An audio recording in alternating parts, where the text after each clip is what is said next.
Ladies and gentlemen, welcome to this week's edition of the LTT Podcast. My name is Brendan Plays. This is the show where we answer all the questions that you guys send in every single week on the Brendan Plays forums at brendanplays.com/forums in the YouTube comment section down below by leaving a voicemail on the website brendanplays.com by clicking the green button on the right hand side of the page or down below if you are on the mobile, and of course on our Facebook page at Brendan Plays Official.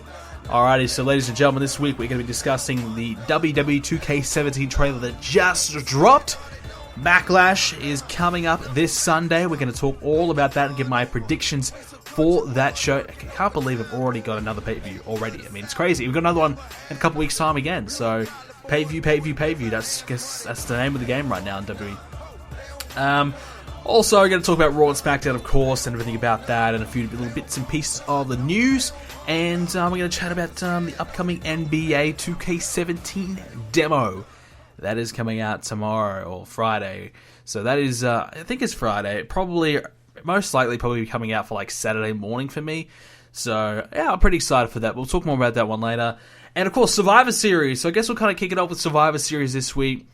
Just happened over the weekend. It was delayed a week. I understand that. I apologize for that. But I felt Survivor Series was pretty good.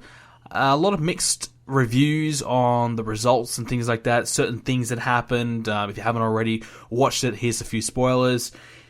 For example, the AJ Styles turn. Kevin Owens winning again. There's a few little bits and pieces that people were like, oh, I didn't like that. But I think for the most part, everyone had a good time watching the show. The live stream went pretty smooth. Everything was pretty good. The only thing that kind of went wrong was the fact that I forgot that I uploaded the video wrong. And that was a mistake on my behalf. I went to bed at 6 a.m., 6:30 a.m. in the morning, and I scheduled the video to be out like 10 minutes after I went to sleep because the stream, I kind of set it up early. And, so I actually scheduled it to be out the next day instead of the day that I wanted it to be. Instead of being 10 minutes away, it was a day and 10 minutes away. So everyone had to wait for the live stream to be uploaded, so people watched that instead of the video that I wanted to be, just the actual pay-per-view. So people got kind of stuck having to watch the live stream. But the live stream was a lot of music and a lot of breaks in between, but it was also the pre-show and the pay-per-view all in one, which I guess was good. But yeah, I really messed up on that one. Probably going to affect the view count for the video. But overall, pretty happy with the video. Lots of issues that I had with it. A lot of it recording issues, timing issues. Obviously had the injury a couple of weeks ago. A little quick update on that. Everything's going pretty good. I still have a little bit of swelling there. I can pretty much walk on it freely now. I still have just a slight limp to it, but it's getting pretty good. And hopefully in a week or two, I'll be back to my best. I mean, I'm trying to be optimistic about it, but I don't think it's going to really happen. I feel like, I've had a few setbacks with it and feel like it hasn't healed as good as I would have liked. But yeah, so we'll get there. But so we had a few setbacks for the pay-per-view, but we got there at the end. I feel like it turned out pretty good. I think most of you guys really enjoyed it. The live stream obviously was pretty great. So we actually broke our record, our all-time best record for live stream viewers. We actually had up to 700 viewers combined on YouTube and Twitch in the one stream, which was just incredible. So that was amazing, and I know there was some competition on that. I think WCPW had their pay-per-view on, or whatever the hell it is, at the same time. So a lot of the UK people wanted to watch that, but they also wanted to watch my show, but they didn't know which one to watch. So I think quite a lot of them kind of went over there, but that's okay. So a little bit of competition doesn't hurt. Obviously, they're a massive channel, and I'm not, but I still feel like we had a great turnout, our best ever, of course. That was really, really cool. And it's also really good that we had such a good turnout for this period of time. We're so close to having a new game come out, and to get an audience of that size just before the new game is pretty crazy. Normally, you'd think view counts would be dwindling, viewers for a stream would be dwindling, everything like that. But it's actually been very steady, if not increasing. The last month or two, we've had actually an increase of views compared to recent. So we actually had probably a couple of our best months in recent times. So it's actually been really, really positive for us. And we're hoping to continue that momentum heading into 2K17. And I think there's a question coming up later in the show for the question segment later on, what are my plans for 2K17. But we do have a lot of good plans, and I really believe that there's going to be a lot of exciting stuff, and I'm really hoping this is going to be a good time for my channel to really kind of take off a little bit. So let's hope. But we've had a lot of success here with Survivor Series. TLC is coming up next. I think TLC is going to be really, really great as well. And as it stands right now, we're going to have TLC and an NXT takeover that kind of like within a very short period of time one another. The final episodes will be TLC and the takeover. So, because, I'll talk about it later on. I guess it's not really the time right now. I don't want to really get into it too much. But for NXT, we won't be doing NXT when WWE 2K17 comes out straight away. We're doing the NXT later. So I want to have a big takeover to kind of finish up NXT and kind of revisit it later on. So as it stands, probably 2K16. At the end of it, we're going to have an NXT takeover number 3 and a TLC pay-per-view. So it's going to be a massive finish before we get to 2K17. So if you are a fan of Universe Mode, which I would assume most of you guys are, or hopefully you guys are, there's going to be lots to look forward to. It's going to be a big month indeed. And we're going to have probably a week or two break until 2K17 comes out as well. So you guys can catch up and get used to, I guess, catch up and see all the episodes before 2K17 comes out and be prepared for when 2K17 comes, because 2K17 comes, there's going to be a lot of episodes, there's going to be a lot of videos, so if you want to enjoy it, you're going to have to keep up with me, and that's going to be at least 1, maybe 2 a day, so it's going to be really, really crazy. So that's the plan right now anyway. So thanks to everyone who came along and watched Survivor Series. If you haven't already, make sure you check it out. It is available on the channel, and give it a view. Hopefully you guys do enjoy it. Now, speaking of WWE 2K17, let's get into the trailer discussion. I was going to do some kind of review where I broke down the trailer, do a trailer breakdown type of video and kind of go through it all, but I feel like there's really no point because it didn't really show anything really new. It was just basically a montage of everybody in the game, showing clips of their entrances, showing their finishes, showing some OMG moments, and showing a bit of the backstage brawling and the in-crowd brawling as well. So there wasn't really anything new to kind of discuss, but it was obviously really well made. I actually liked the music behind it. I thought that was pretty cool. I guess the only real issue that I had was just kind of like the sounds of like the fighting sounds, the punching sounds. It just felt a little cheesy type. I don't know what you guys felt the same way, but I just kind of got that vibe from it. It's how WWE has been all the time, but I just felt in that trailer format just didn't really work too well in my opinion. But I thought the trailer was pretty good overall, showcased a lot of things. It was good to actually get a trailer. Normally we get nothing until the game's actually out, so it's nice to get some gameplay at least a month before launch. Hopefully they release some more. What I want to see now is a rundown of all the new additions, so all the game mode changes, that promo thing they brought in, the changes to career mode, the universe mode changes, all these different things they brought in. I want to see like a rundown, a breakdown. I want to see videos of them going through that. Hopefully they can deliver that because I'm very hyped, very excited for it. I don't want to be let down. I want to really be, remain hyped, so I wouldn't mind having something to kind of really look forward to. And I think it'd be a great way to sell the game and market the game, obviously. Show what's actually new in the game. Because that's a lot of, I think, people's complaints when it comes to sport games, is that there isn't enough new features every year to warrant a yearly purchase. So, showcasing a few of their new changes, a few new developments, I think would be a positive thing for their game. So hopefully they can go ahead and do that. It should be pretty cool indeed.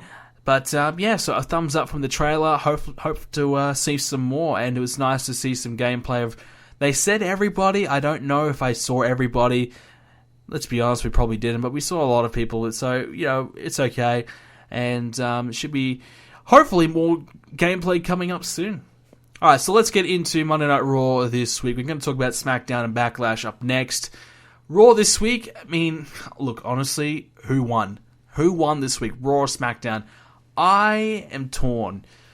I feel like Raw was pretty decent. I liked the first hour of Raw a lot. I thought it was a very strong start.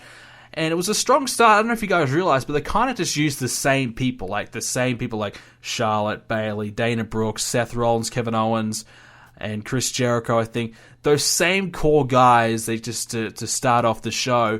So I guess it was always going to be pretty good, wasn't it? They used a lot of their best quote-unquote players to start off the show. So it kind of got the vibe that, okay, hour 2 and 3 are going to be pretty shitty because they've already used their best guys already in the first hour. What more could they possibly do throughout the rest of the show? So, yeah, so the first hour started off good, but the rest of Raw, I mean, there's some really bad stuff there. But then again, SmackDown had some pretty bad stuff too. I have no idea who won this week. I have no idea. No idea. I feel like maybe I'll go with SmackDown, but that's probably because there was only an hour less of it. An hour less to watch. This was not a great week for both shows. And we're going to get into a moment why I didn't like SmackDown, but I just felt as though Raw just had a lot of really bad stuff, trying to be funny. The old day, oh my god. But there were some decent matches. Owens and Zayn was good again at the main event. Jericho and Rollins was good. So they did have some good matches. And maybe, actually, you know what? I'm going to give it to Raw. Let's give it to Raw. They get the win from me. Strong first hour, some good matches. All right, Raw gets it. And SmackDown, they got a bit of there are a few questionable things they've done the last couple of weeks. We'll get into that in a moment. I liked Kevin Owens in a suit. Him with the World Championship, the Universal Championship is just a perfect fit. He looks good with the title, looks good in the suit, presented himself well.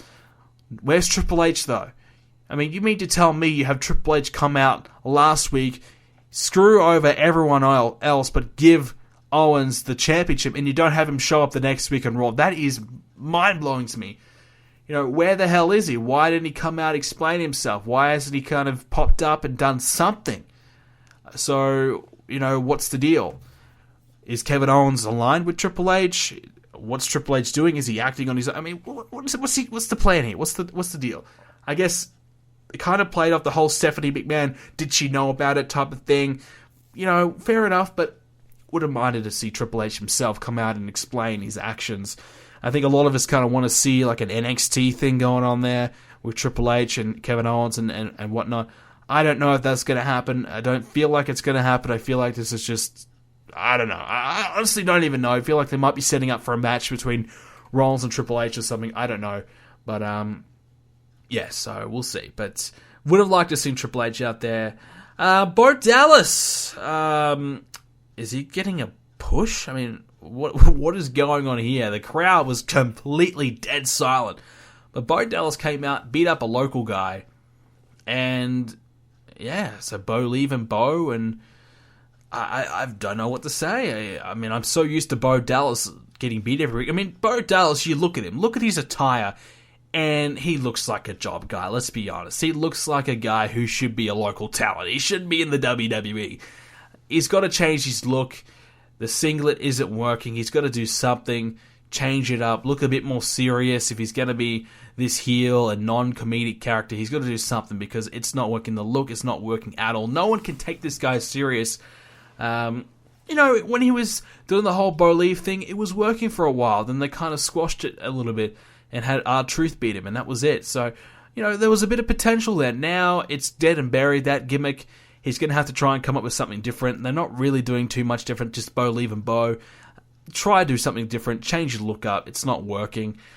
But hey, he got a victory. That's something. And it could be a fresh start for Bo Dallas, and maybe he's going to get that push. So, if you like Bo, there's something to look forward to. If you like Darren Young, I mean, he got a... did he beat Jinder Mahal? I think he beat Jinder Mahal. And that Titus O'Neil and Darren Young feud, they're sticking with it. They're persistent, still going with it. It's still terrible. Mind you, Titus O'Neil had that god-awful promo in the middle of the ring a few weeks ago. But him on commentary, not too bad. That's where he's probably done his best work, has been playing off Michael Cole and, Corey Graves this week. He's done well with JBL in the past. Playing off the other guys and commentaries, where Titus O'Neil probably shines the most. So it was a good decision to get him back on the table, try to distract Darren Young, and blah, blah, blah. Who gives a shit? That whole feud still sucks, but they did utilize Titus O'Neil a little bit better this week. Now, before we get to the old day, Sheamus and Cesaro, I believe Sheamus was 3-0 up on Raw. Cesaro won in an O2 match at the O2 at London in their fourth match, so I believe it's 3-1. I would assume that Cesaro will win and win and win, all the way to probably make it match 7 at Clash of Champions, and probably... I'm going to say Cesaro would probably win. They kind of set up the whole injury angle there to kind of give him, a bit of sympathy. So we'll see. I think Cesaro winning is the right way to go, and I don't really care, but 7 matches is a lot of matches in such a short period of time. So I actually feel like them doing it on a house show was a good decision. Kind of makes the house show feel a little bit more important as well. And also, we don't have to suffer it. We only have to watch a few, and they can watch it a couple times in the house shows. Maybe do another one.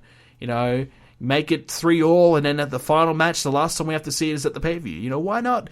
House shows are there, why not use them? So it was a good decision to do that, and also hyped up that house show a little bit more as well in London. So that was a good decision, I thought.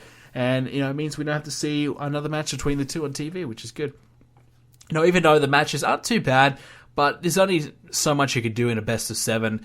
Cesaro's great, Sheamus is okay. They match up pretty good, but, at this day and age, most people can't even be bothered waiting 2 weeks for a feud to kind of pan out. So I don't think they're going to be willing to wait 7 matches for a rivalry, for a story to be told, for a number 1 contender to be crowned. So it's a bit of a bold, bit of a risky move, considering how the fans are these days. Nobody wants a long-term build to anything. Nobody wants a feud to last more than, a couple of pay-per-views in this day and age. That's just the way the crowd is. So for them to do 7 matches is a pretty crazy thing for them to do. Something I never expected them to do. But hey, they're persistent. Yes, they're trying to get a few done on the pay-per-view, but on the house shows before the pay-per-view, which is okay. But 7 in a short period of time is pretty crazy. And I don't think it's getting the crowd reaction that they probably would have wanted. I think Sheamus going 3-0 up. I think a lot of people are like, well, shit, is Sheamus going to clean sweep, or is he going to... Cesaro going to make the comeback? I think we're all kind of wondering what's going to happen there. I think it'd be pretty shitty, pretty deflating if Sheamus won the whole thing at the end of it. But, I think it's just going to lead to a US title match. I know they said just a title match. They didn't say which title. Since Rusev is currently out for a month, he's on his honeymoon for a month.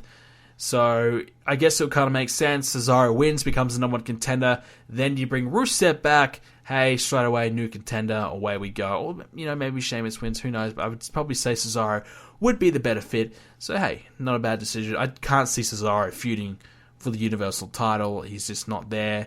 But, a feud with Rusev for the title, yeah, sure, why not? And maybe Cesaro wins the belt.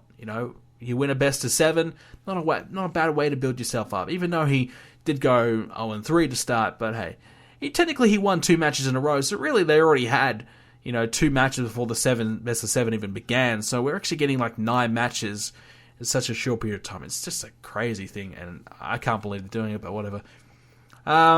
Moving on to probably the low light of was it the low light of the week? Was it the low light of the year? Man, the old day segment with Carl Anderson, Luke Gallows, and the New Day. It was just awful. These 3 guys, obviously young looking guys wearing fake, hair and a beard, coming out to the ring, trying to be old, pretending that I don't even want to get into it, honestly. I'm just going to tell you guys it sucked. I'm just going to say it sucked. You guys saw it. We don't need to relive it. We don't need to revisit it. It sucked. It was terrible. Why are they making Anderson and Gallows trying to be comedians when they're obviously 2 ass kickers? How hard is it to book them like that? How hard is it to book 2 heels as badasses? All they want to do is book heels as chicken shit or comedic. I think Carl Anderson probably is going to be the breakout of the 2. I think Anderson has the potential to move on into something bigger. I like Anderson on the mic. I like him in the ring. Gallows, bit of mediocrity there. So, but I feel like Anderson's got something there, but Gallows not so much. I would have liked to see these guys be serious and really just, destroy the tag division and get those titles from the New Day. Rather than trying to be comedians, the New Day, they're not funny all the time. Probably every 1 out of 10 times they're funny, which is not good. They used to be funny probably 4 out of 5 times. Now it's probably 1 out of 10, maybe 2 out of 10 if I'm being generous. So it's not good. It's not good. The old day thing, really, really bad. The New Day tried to salvage it. It was not funny. And it was brutal. Pretty brutal. And only to be as brutal as probably Well, if we've got to compare it this week, SmackDown had their own brutal segment as well with the Fandango thing, so we'll talk about it in a moment. But, yeah, it was not good. A segment that was good, though, the Sasha Banks swerve. She came out. Obviously, many of us probably believed, all right, she's going to come out and announce that her injuries is worse than what we thought. Maybe she's going to be injured for a longer period of time than what she's expected. But no, a swerve. Dana Brooke came out, Sasha Banks, announced that her back was fine and she's going to be ready to go at the pay-per-view, which is cool. That's a good matchup. I guess they dropped the belt off Sasha because they thought she was going to be injured, so it'd be interesting to see, will she get the title back now that she's ready to go? I don't even know. I don't know. I feel like they're a little bit cautious with Sasha Banks now. She's been injured a number of times. Are they going to take that risk on her? They're going to take that risk that potentially she could get injured again? Are they going to put the pressure on her having to be the top of the division while she's kind of a little injury prone at the moment? I have no idea. It'd be a bit of a risk, but I think a lot of the people and a lot of the crowd want to see her as champion. I think we've kind of been there, done that with Charlotte as champ. It was a bit of a step backwards, so I feel like Sasha Banks as champion is probably the right way to go. So when they do have their rematch at Clash of Champions, I would definitely give Sasha Banks the belt back if she's 100%. If she's not, then I would keep it on Charlotte and maybe perhaps position Bayley to go for it. But for now, definitely Sasha Banks should get the belt back. And finally, Roman Reigns next week has a match with Chris Jericho. If he wins, he'll get in the title match. If he doesn't, well, it looks as though they'll probably do a Reigns and Jericho mini feud at the pay-per-view. I don't think he's going to win. I feel like a one-on-one between Rollins and Owens is the way to go, and I feel like Roman Reigns with Chris Jericho is not a bad match to kind of beef up the card a little bit as well. So I feel like Reigns will find a way to lose, whether it be Owens interfering, something along those lines to screw Reigns over and keep it a one-on-one. A triple threat, I mean, I think the whole storyline is between Owens and Rollins at this point. Reigns was just kind of there. Yes, he was involved in the whole attack, but I feel like I feel like he should be kind of stepped out of there for a little bit, keep him away from the world title picture just for a little bit longer, let Owens and Rollins have that core focus, let them be the main event of that pay-per-view, have Reigns beat Jericho, Reigns gets that strong victory, then perhaps after Clash of Champions, if they're not done, if they are done with Rollins and Owens, perhaps they can insert Reigns in there and feud with the world champion, because Reigns and Owens would be a good matchup as well. So I think that would be a matchup we're definitely going to see. And it certainly seems as though Seth Rollins has now he's on the verge of turning face. I still don't think he's gone full-fledged babyface. I think he's tweening it at the moment. But there is the potential, if another thing happens to Rollins in the future, that he might go full babyface, which would be fantastic. So hopefully they can execute that. Maybe Triple H comes out again, and then Rollins loses it and comes after Triple H to get the full turn. I don't know. But that's Monday Night Raw this week. Like I said, I'm going to have to give it to Raw for the better show, but it was not by much at all. SmackDown was equally mediocre, let's be honest. SmackDown, Backlash predictions we'll get into in a moment. The Usos turning heel was a high point of the show. Had to happen. We've been talking about the weakness of the tag division over the last few weeks, and they lacked a top heel team. And Usos turning heel gives them that top heel team that they desperately need. Now the American Alpha can come up and have a feud against the Usos. Maybe Slater and Rhino has a feud against the Usos. Gives them a top heel team, because they weren't going to push the Vaudevillains. For whatever reason, they don't like the Vaudevillains. Ascension, they don't like the Ascension. Breezango, possible, but I think they've kind of been devalued enough at this point where they feel like it might take too long for them to get at a credible point. Maybe that's more of a long-term project.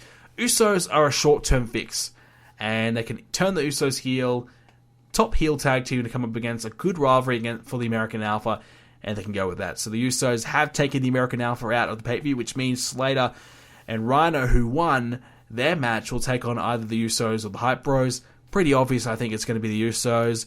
And I feel, I guess this is a Backlash prediction right now, I feel like American Alpha will interfere, distract the Usos, help Slater and Rhino get the win. Slater and Rhino get the big moment. Oh my god, Heath Slater won the contract. It's either that, or Slater and Rhino have a bit of miscommunication. Rhino accidentally spears Heath Slater. And then the Usos pick up the victory and ruins the moment, and, we go back to where we were with Heath Slater. I feel like the Heath Slater storyline is good, but I think we all kind of want to see him get that contract now. I don't know. I feel like if he doesn't get the contract at Backlash, they might be drawing it out a little bit too long, and when he does finally get it, it might be a bit of a letdown. Winning the titles with Rhino, I think we all want to kind of see that. I think that would be a feel-good moment. I think the crowd would really be into that. I think it'd be a great moment. So I'm hoping that happens. I think that's the right way to go, in my opinion. And finally, my only other concern with SmackDown with this week, well, apart from this, yes, the Fandango thing with Kane coming out, ruining the... Is Kane like the cringe ruiner? Like, is he coming out to ruin the terrible segments that are pointless? I don't see the point in them. They had the Milkman last week. They had Fandango this week. I don't see the point. They were bad, and Kane coming out with a chokeslam was good to end it, but I don't really see the point as to why they're doing it. And also, do they have some kind of weird... do they just love dick kicks? I mean, let's be honest. We've had AJ Styles get hit in the dick a couple weeks now. Now he's doing it to Dean Ambrose. I mean, what's the deal with that? It's not good. It's not funny. It's not an effective way to end the show. But yet, they've done it a few weeks in a row now. I don't get why they're going with that way. I mean, I feel like it's been 2 really bad finishes to SmackDown 2 weeks in a row, and I feel like it's really affecting the build to the show. I think if you're going to have a finish to a show, it's got to be really good, because the finish is what hooks you in to watch next week. And certainly this week is the finish that hooks you in to ordering the pay-per-view and getting it on the network. So if they have a poor finish, then look, does it really entice you to watch the pay-per-view? Not really, and that's a problem. That's a real problem. So they have to try and come up with a way to really have a strong ending to the show, and they just didn't really execute that. So it's a little bit of a worry that they weren't able to do that, and it's just the dick kick thing. It doesn't work. It's not good, and they're not really building an injury around that or a storyline around that, so I don't know why they keep going back to that. I think a simple finisher, a Dirty Deeds would have been better, or a Styles Clash would have been better, but whatever. That is what it is. Maybe Vince, feels like that's the move of the month. It feels like that's the way. Like, WWE has these trends where they pick something out and they do it all the time for like a month or two, and then they never do it again for a year. So maybe that's the thing of the month. Let's get into Backlash and the predictions for the show. We're going to start off with Ambrose and Styles for the WWE Championship. AJ Styles has to win this. Ambrose as champion, I feel like, has now run its course. I think it's the perfect time for Ambrose to drop the belt. Hasn't been champion for too long. Hasn't been champion for not long enough. It's kind of the sweet spot. Been champion for a few months, had a decent little reign. If he loses the belt, you still see him as a credible champion. If he doesn't lose the belt, well, I think we're going to start to get a little sick of Dean Ambrose as champion. So I think it's a sweet spot right now. AJ Styles is hot. He's doing well. He's doing very, very well. Keep it going, keep that momentum, give him the championship, and let him continue to carry the championship and keep the brand, strong. I think Styles will be a very good champion. I think a lot of people will be very excited to see him as champion, obviously being champion for the first time. So I think it's going to be the right time. I think it's going to be very cool. And honestly, if you had to ask me, will AJ Styles be a champion this year in the WWE? If you had to ask me when he came at the Royal Rumble, I probably said no at the time. I probably said no, I don't see it. Maybe next year. But I guess that's the power of the brand split. Guys who probably weren't going to get the championship are getting the championship. And, Owens has won, Styles has won, Ambrose has obviously won right now. So it's pretty cool. It's pretty cool we're getting some guys who get to carry each brand, which is really, really cool. So I think Styles will win. Hopefully it's a great match. Hopefully there's no BS to it. Hopefully it's just a strong 25-minute match. And because Ambrose, his match at SummerSlam really, really sucked. It blew. It was the shits. Let's hope Styles, and I know Styles is great. Styles can have a good match with everyone. I hope Styles can have a good match with Ambrose, and hopefully Ambrose can redeem something, because his match at SummerSlam was really not good. So he's had a few bombs there, which is a little concerning for Ambrose. Styles, though, his match at SummerSlam was excellent. So hopefully Styles can find something with Ambrose and make it better. Speaking of the other half of the poor match at SummerSlam with Dolph Ziggler, he's got a match against The Miz for the IC Championship. as I said last week, a bit of a step back because The Miz and Ziggler have had 1,000 matches against each other. Really no point to it. I think The Miz, after getting some momentum, should have done something a little bit bigger than that. I feel like Daniel Bryan should have picked on The Miz a little bit more and have him do like a fatal 4-way, maybe have a stipulation, maybe a no holds barred or something like that. So he's kind of letting him get off a little easy, just a one-on-one with Dolph Ziggler, which is kind of disappointing. And Dolph Ziggler versus The Miz is a bit disappointing. So, yeah, it's not what we were probably hoping for. I mean, but the thing is, who else really is there? The midcard and Smackdown is a big worry at this point. The main event's not too bad, but the midcard is their issue. They've got Apollo Crews, who's losing all the time, Baron Corbin, then the rest. The Miz, Dolph Ziggler, then the rest. That's an issue. So they're going to have to either bring up someone or start building up a few of their mid-carders. I mean, they have Kane as well, I guess. But do we really want to see Miz and Kane? I don't think anyone really would be interested in that one. I think we've kind of seen that one enough for two. So, yeah, they've kind of got a little bit of an issue in their mid-card. So this, they're currently really working on their tag division and their women's division. They're really working on that strongly. But because of that, the Intercontinental Championship has suffered a little bit, and all the contenders around that championship have suffered. So, in my opinion, they need to do something there to kind of boost that up a little bit more, and hopefully in the next couple of months they can start to lay the groundwork for that. It's going to take time, but hopefully that's in their plans next. Obviously, focusing on the tag division and the women's division is a good thing. Got 2 new championships around that. They need to try and focus on establishing some credibility around that, which is good, but because of that, the IC Championship has suffered a little bit because of it. So once they kind of get these new titles out of the way and kind of get them off the ground, hopefully they can put a bit of attention to the Intercontinental Championship and start establishing some new threats to the championship. And speaking of the women's division, it is a six-pack challenge to determine the first women's champion, Smackdown Women's Champion. Nikki Bella, Becky Lynch, Carmella, Natalya, Alexa Bliss, and Naomi. So 6 women, 1 match. Different, yes, it's very different, and it's for the championship, so a new champion will be crowned. They've done pretty well in establishing these 6 women. I mean, Carmella had a strong heel turn. She was really poor as a babyface, so to turn her heel was a great and very smart move. Nikki Bella's return has been pretty good. Becky Lynch is doing good. Natalya, a bit same old. Naomi, her new gimmick, I like it. It's different. I don't mind it. I think she's got a cool entrance. And Alexa Bliss hasn't done too much yet, but, she's not doing too bad. So, who's going to be the first women's champion? I think, realistically, judging from the build, it's either going to be Nikki Bella, Becky Lynch, or Carmella. I believe Becky Lynch is the right choice. I think Becky Lynch has done all the work in the past year. Certainly at the beginning of this year when Sasha went down and there really was no one else. Nikki went down, Sasha wasn't there, there really wasn't anyone else helping out. It was just kind of Charlotte and Becky Lynch carrying the division. I feel like Becky Lynch should get rewarded with that, with the championship. I think she's done well enough, proven to, I think, everyone that she can be a top woman in a division, and I feel like now is a perfect time to have her as the first champion of SmackDown. Nikki Bella would be a step backwards. She's done that. She did it all last year. We don't need to see that again. Carmella, don't think she's ready for it yet. Same with Alexa Bliss.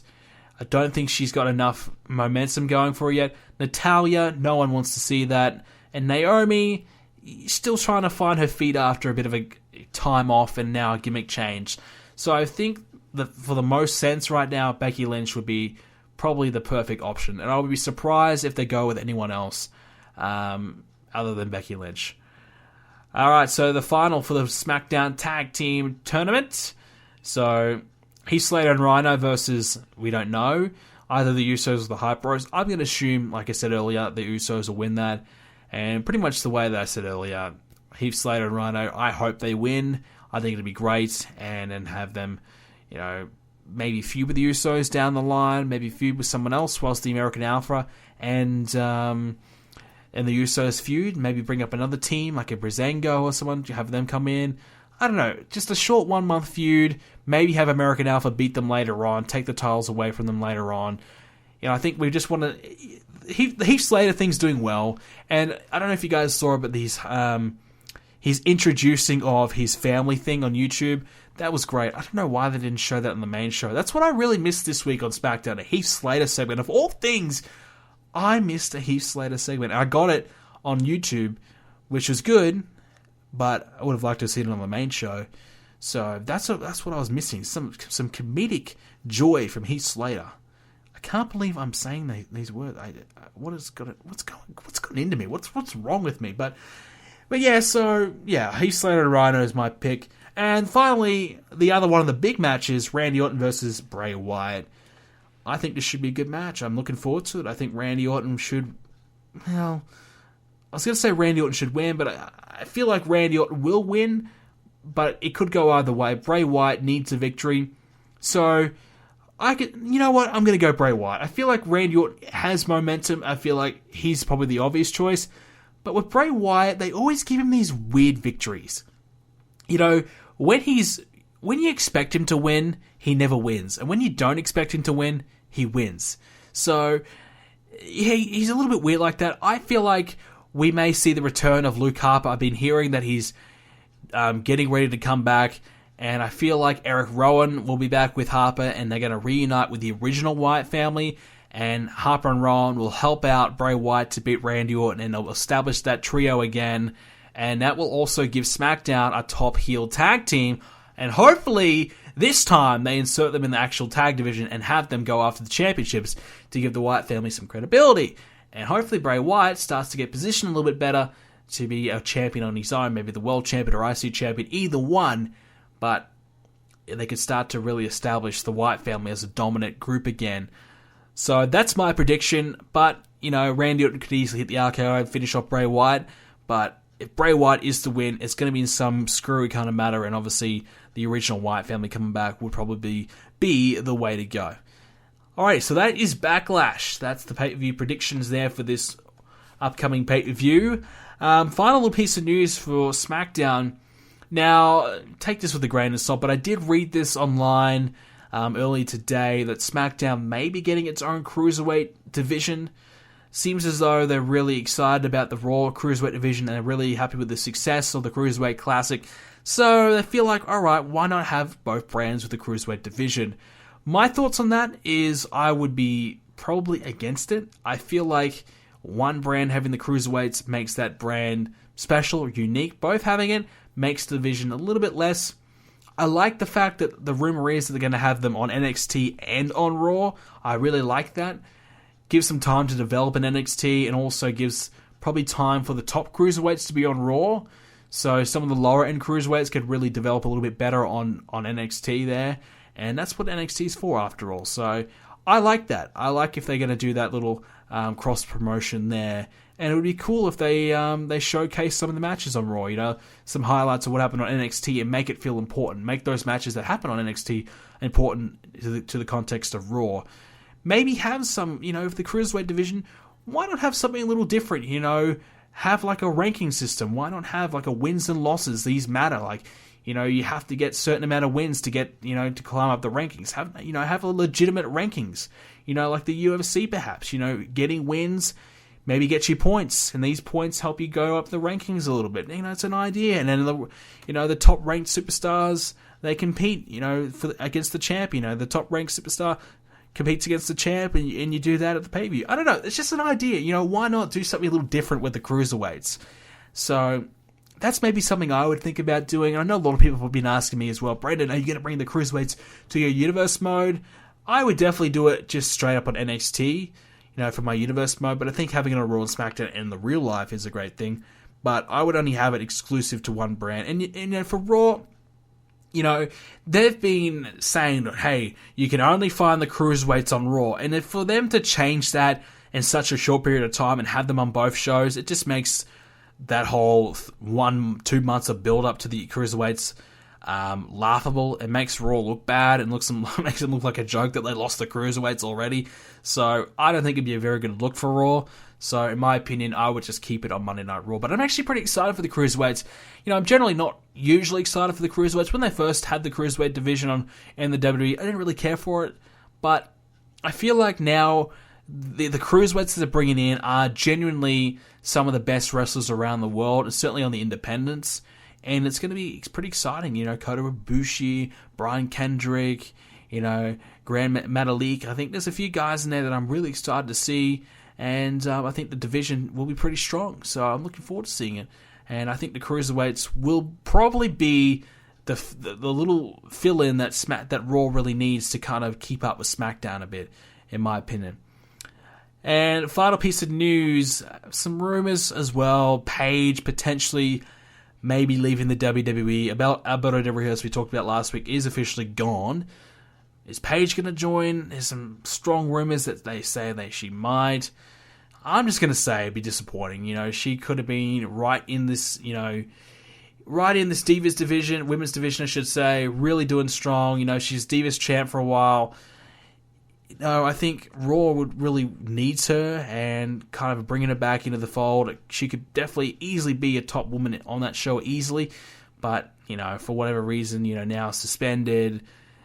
I don't know what's going on with that woman. She needs to maybe she needs to leave for 6 months, get her shit sorted and come back. I don't know. But if she leaves, I don't see too much of a future for her. I could see her pretty easily being a bit of a bust and having to go back to the UK. And that would definitely be a shame for her. Someone who had a lot of potential to be one of the best women we've seen in a long time in the WWE. But for whatever reason, she's kind of pissed that one away. Alrighty, so let's get into what is Brendan playing. After this, we're going to get into some more of the questions that you guys have been sending me as well.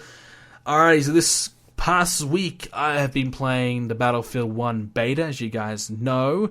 Cooled off the beta a little bit. I really needed to see another map come in, so I've kind of cooled off a little bit on that. In between, I've been playing some Just Cause 3. Finally got around to playing that. It's okay. I don't mind blowing shit up, which is pretty fun.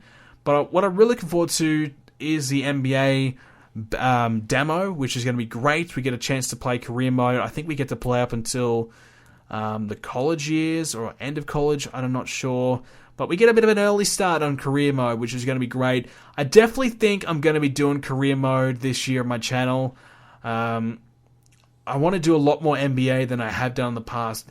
The good thing about this year is there's going to be probably about at least a 1 month period where there's going to be there's no WWE 2K17, and I got a good 1 month period to really get a lot of NBA stuff done.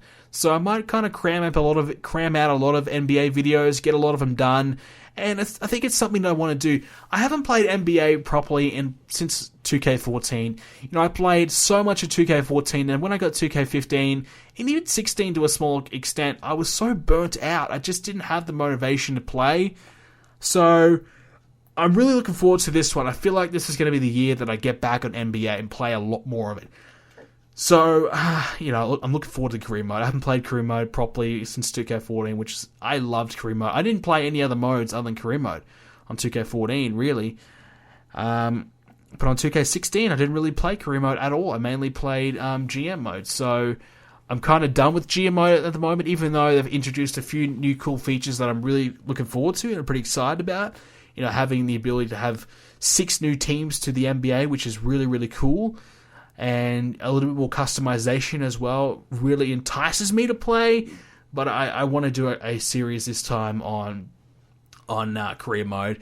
Even though I know all the other top NBA YouTubers do career mode series, I know there's really no place for me to do one since everyone else is doing it. That's why I kind of did G mode, because I knew alright, not as many people are doing a G mode thing. I can kind of sink my teeth into it a little bit better, but yeah, I feel like just for my own personal excitement and enjoyment, career mode would be the way to go for me. And, I'll try and make it as good as I possibly can for you guys and do a nice little series on it. So that's some of the plans to have coming up in the next month or two, to do a lot of NBA career mode, at least play through majority of the opening part of it. And maybe, once we hit to the point where things start to slow down a little bit in it, maybe we start to cool off in a little bit there. But, yeah, I'm looking forward to playing it. It should be a lot of fun. So I'm looking forward to the demo.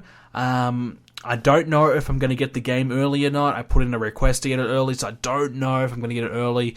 But hopefully I do, and hopefully I can get a chance to really play a lot of the career mode and get a bit of a head start in there and get a lot of videos done. Because I feel like when it comes out, I'll be playing a hell of a lot of it, so I'm looking forward to it. So probably over the weekend, expect some NBA 2K17 videos from me. And, obviously with Universe Mode ending pretty soon, and we haven't got any more, we finished NBA 2K16, we finished the UFC, there's a spare spot there to do some other series, and I wouldn't mind going back and doing some more NBA again. But other than that, not really much else I've been playing, just been grinding the videos really, so lots of WWE being played, not too much else, and I'm kind of in that mode where I'm in between waiting, I'm waiting for the next new game to come out, like an NBA, where I can really sink my teeth into it. I was looking forward to FIFA, but FIFA's coming out at a time where I'm already going to have NBA, not too long after the WWE is going to be coming out, Battlefield's going to be coming out, all these other games I'm going to look forward to more. I think my friend's going to be buying me FIFA for me. I wanted to do a FIFA series. The career mode looks really cool. I wouldn't mind doing some of that. But unfortunately, it feels like, because of timing, probably not going to do it this time. But hey, you never say never. Obviously, so many people are doing FIFA videos, the career mode videos, so, probably no real point anyways. FIFA's even more congested than NBA, so maybe it's not my place, and I'm not real good at FIFA anyway, so maybe it's not for me. But anyways, let's get into some of your questions this week as we begin to wrap up the show. Alrighty, so let's get into the first question. It comes from Alfonso Romero. Do you think the 4 DLC packs for WWE 2K17 will be all roster additions? I think I may do a video maybe maybe next week or something like that regarding the DLC for WWE 2K17, giving my thoughts and opinions and predictions on the DLC. I think they will have roster additions on all of them. I can't really see what else they would be. There's no showcase mode, career mode, there's no real DLC components provided with that. So I don't really see where they could go anywhere else other than roster additions. So maybe a move sets, things like that, maybe attires, but I can't see them doing a standalone DLC like that. Maybe, as an extra, but one of the 4 packs. No, I think they'll all definitely will be roster packs. Probably 2 legend packs and probably 2 non-legend packs. Maybe 1 NXT pack, maybe 1 non-NXT pack. That's just my prediction at this point, anyways. This one's from Thomas Speller. Why did you decide? Can I read this week? Why did you decide to have AJ turn on his team at Survivor Series? Will he be joining the Balor Club in the near future? 100% yes, he has joined the Balor Club. Decided to turn on him, I feel like, to keep the Balor Club strong. Got a few storylines in mind for that. And I didn't really want to give Ziggler and Seth that win yet. I think there's more to be told with that storyline. I want to keep Finn Balor strong and really have that group dominate for the time being. So I think AJ Styles being a part of the group makes sense, and I think, yes, everyone gave me a lot of flack about that. Look, it was predictable, I know that, but sometimes predictable is still the right way to go, and that's my opinion. Even though it was predictable, I still felt as though it was the right decision and I was going to do it. And it was predictable because I made it predictable. I planted the seeds. I made it a no DQ at the end to allow the attack to happen. I made AJ Styles number 1 and go out number 1 because that would make sense. If you think about it, if AJ Styles, he's planning with Ziggler and Rollins, what are they going to do? Who's going to go in number 1? If AJ Styles in the back of his mind has in his head, I'm going to turn on these guys, then he's going to want to position himself as number 1. So I planned all these different things because it made it predictable, because it was predictable, because it was meant to be predictable. You're meant to expect it to happen because I planted all these seeds that it was going to happen. So I wasn't looking for a big swerve. I was just looking to have a sensible turn. I feel like, that's the way it went down. Anyways, another one from Alfonso. Do you think we'll finally see Kevin Owens vs. Brock Lesnar at the Royal Rumble pay-per-view for the Universal Championship? I don't think Kevin Owens will be champion by the Royal Rumble time. I think he'll lose the belt before then, but I definitely believe Brock Lesnar will be in the title match at the Royal Rumble. So whoever is the champion at that point, maybe it's Roman Reigns, maybe it's Seth Rollins, but I don't see Kevin Owens being champion. And I think Lesnar will probably be a heel, so I don't see Owens and Lesnar matching up because it's a heel versus heel combination anyway, so I don't see that probably happening. Another one from Thomas Speller. Will we see any other content from WWE 2K17 on your channel other than Universe Mode? Yes, I'm definitely going to be doing career mode this year. Looking forward to playing career mode. I haven't really given it a shot. I played a bit of it in 2K15. Honestly, I absolutely hated it. Didn't play much of it at all in 2K16 because I didn't like it again. Hopefully 2K17 is better. God, I hope so, because I really want to do videos on it. And I know a lot of people like career mode. I know that, look, let's be honest, it gets views. So I like to kind of base my channel around career mode and universe mode. Really do one a day, really pump them out, really do a lot of career mode videos. Maybe a couple of career mode videos a day. I don't know. I'm just going to do a lot of videos. That's the thing. I'm just going to really do a shit ton of videos, and hopefully you guys like it. And I'm going to be doing a lot of career mode videos. This one's from Chat GM. When the Cruiserweight division finally comes to Raw, will that help with less filler matches and filler promos being on the show? Yes, definitely, because I feel like you're going to get at least half an hour to 45 minutes of Cruiserweight stuff. And, maybe my suggestion early on, if they have a rankings thing, every single match that happens will count. For example, my suggestion, you got points. If you got to win, you get points. If you lost, you lose points. And the person who gets the most points, will get a shot at the championship. Something, I guess that's kind of like, not really traditional WWE style, but I feel like the Cruiserweight division still needs something a little different. So if they do something like that, every match will have a purpose. Every match will have a meaning behind it. So that will obviously help create less filler. So that's probably the way I would go about it anyways. So I feel like, yes, at least half an hour to 45 minutes of non-filler stuff allocated to the Cruiserweights. So basically, like what Nitro did with their first hour being the Cruiserweights, maybe the second hour of Raw can be the Cruiserweights, with the first hour being their 30-minute promo and their one match, and the second hour being their Cruiserweights. So, I think it could certainly help Raw out tremendously. He also has another question, and it is, when is the right time for Braun Strowman and Nia Jax to be involved in some type of storyline and be done with their squash matches? Not yet. I think you continue to build them, maybe a few more weeks. Maybe after Clash of Champions, you bring them into a storyline. Braun Strowman had a match with Sin Cara this week. Sin Cara put up a fight. Braun Strowman didn't win decisively. He won by countout. So it was something a little bit different for Braun.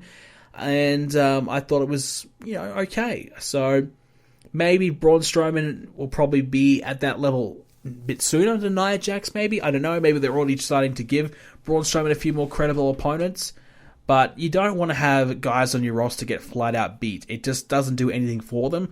And Sin Cara didn't get flat out beat, so it didn't really hurt him too much. So you don't want to have guys get squashed like the local guys are. So you want to leave that to them, these guys who will never come back.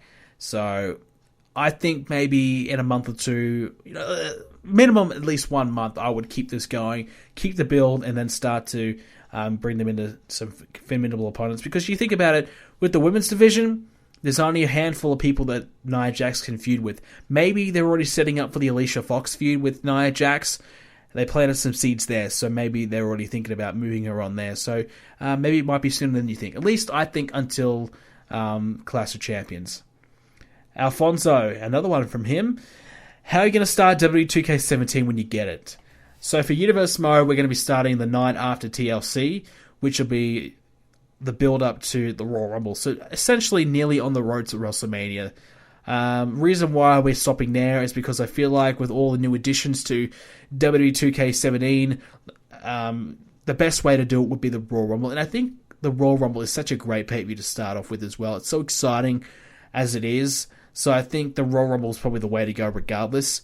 Rather than just a random pay-per-view, we can have the Royal Rumble, and a lot of newer fans, they can get into the show a little easier because it's the Royal Rumble and they know the concept and they don't need to know the storylines too much to get into it. So, yeah, I think that's probably the way to go at this point. And, and then obviously career mode. I don't know which character I'm going to create for career mode. Will I create, the Beast again or El America or something stupid? I don't know. I have no idea. Maybe I'll create Brendan Place. I don't know, but we'll just go with that, and we'll see how we go, and we'll think about it on the fly. But so definitely career mode and universe mode. This one's from Amir Khan. What do you think about Roman Reigns being ranked number 1 on PWI 500 and the internet lashing out at it? If you have an objection to Roman Reigns being number 1, you kind of have to, I'm going to really say you have to nearly slap yourself in the face, because you can't really argue that Roman Reigns doesn't deserve to be at least on the top 3. who else, honestly, has had a better year than Roman Reigns? You got to think about it. The PWI is a work. It's kayfabe. It's not about who had, the best 5-star match. To a degree, it is. But Roman Reigns had a lot of good matches. Let's be honest. He had a lot of good matches. But let's take a look at Roman Reigns. He was champion multiple times. You got to remember it starts at July, from last year up until July this year. So you got to think about this, Roman Reigns, remember back when he was feuding with Sheamus, he won the championship around then a couple times, won the championship back at WrestleMania with Triple H, had some matches with AJ Styles, and he did a lot of different things. He was champion for a long period of time, so, and if not, at least in the main event constantly. This is the year where we had Rollins go down, Orton went down, Cena went down, Cesaro went down, everybody went down pretty much. So there really wasn't any question about it, who else was going to be there. So I think Roman Reigns is without a doubt the number one. I couldn't name anyone else. I could not name anyone else. In my opinion, Roman Reigns deserves to be the number one.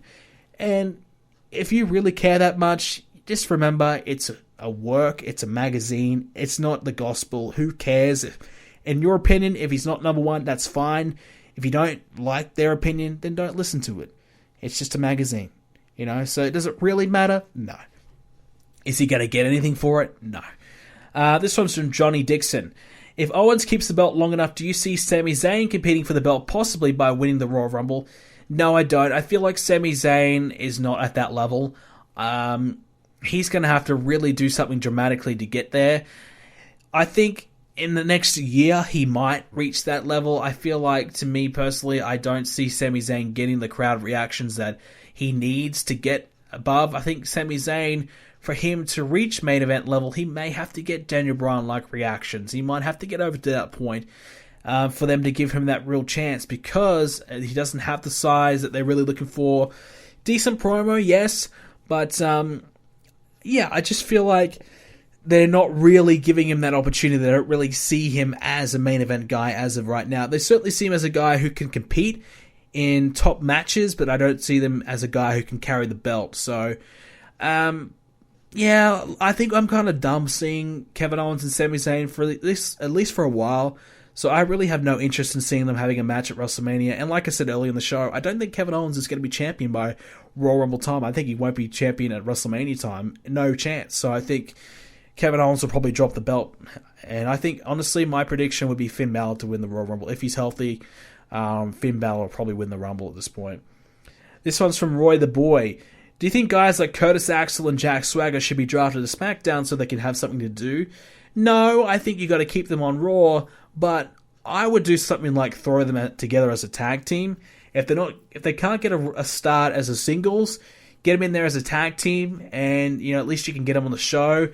I guess this is where WWE failed to kind of utilize their secondary shows like Main Event and Superstars. Those shows are so shitty that nothing ever happens on there. That these guys are probably competing on there every single week. I have no idea, but nothing. You don't know or you don't care because those shows are so irrelevant. At least back in the day, they would do Sunday Night Heat and they would do replays of it. So I think it's a bit of a waste that they don't kind of do something like that these days, and it's a little disappointing. So. If they wanted to really build up some of their lower tier guys, a good way to do it is establishing those minor shows as something more than a piss break, because those minor shows are really, a waste of time. So back in the day, Sunday Night Heat, they would do replays, show it on Raw. It really helped gain some interest for those shows, even though there was more lower card guys in there. So if they started to do something a little bit more with their lower shows, they could really have guys like Curtis Axel and Jack Swagger who are not getting Raw time to really shine on those lower shows. But it seems as though for whatever reason that's not in their plans at all. This one's from Cameron Fox. How do you feel about Sheamus? And this is the final question of the show, by the way. Sheamus, as long as he's not cutting promos, I can tolerate him. Best of 7, I'm a little bit bored of it already, but, it is what it is. Sheamus, I don't see him as a top guy at this point. I think his title run will probably be the last that he got, that world title run last year. I don't want to see him as a top guy again, but him as an upper mid-carder I think is a good role for him. I think he's a big guy who can kind of transition to that lower main event tier to upper mid-carder and hold a mid-card belt pretty comfortably, and you wouldn't be against it, I don't think. So Sheamus, whilst he's been on my shit list, I can tolerate him at this point. When he's the world champ, getting the push, having matches against Big Show and Alberto Del Rio every week, that's when I want to put a bullet through my head. But when he's in the mid-card, losing more often than not really being the focus of the show, that's when, he's not too bad. Alright, ladies and gentlemen, that will do it for this week's edition of the LTT Podcast. If you did enjoy it, please do leave a like on this episode. Appreciate all the support for last episode's show. Did pretty good. Better than what we've been doing lately, so I really appreciate that. So keep the support coming. Please smash the like button for us now. Spread the word about the show. And support the show by downloading the show on iTunes, Spreaker, Stitcher, iHeartRadio. Of course, leave a question for next week's episode. It'll be the review of Backlash. So leave a question for next week by leaving a comment in the comment section down below, posting on our Facebook page. When the Facebook page question comes up, the Facebook page post comes up to leave questions. That'll be probably Tuesday, Wednesday next week. On the forums as well, BrendanPlays.com/forums, and on our website, BrendanPlays.com, by leaving a voicemail. Feel free to leave a voicemail, and we'll try and get to every question as we possibly can next week. Thanks, guys, for supporting us through Survivor Series. Hopefully next month the content's exciting. Some NBA coming up too, as well as W2K17 not too far away. Looking forward to it. Thanks, guys, for watching, and I'll see you all next week.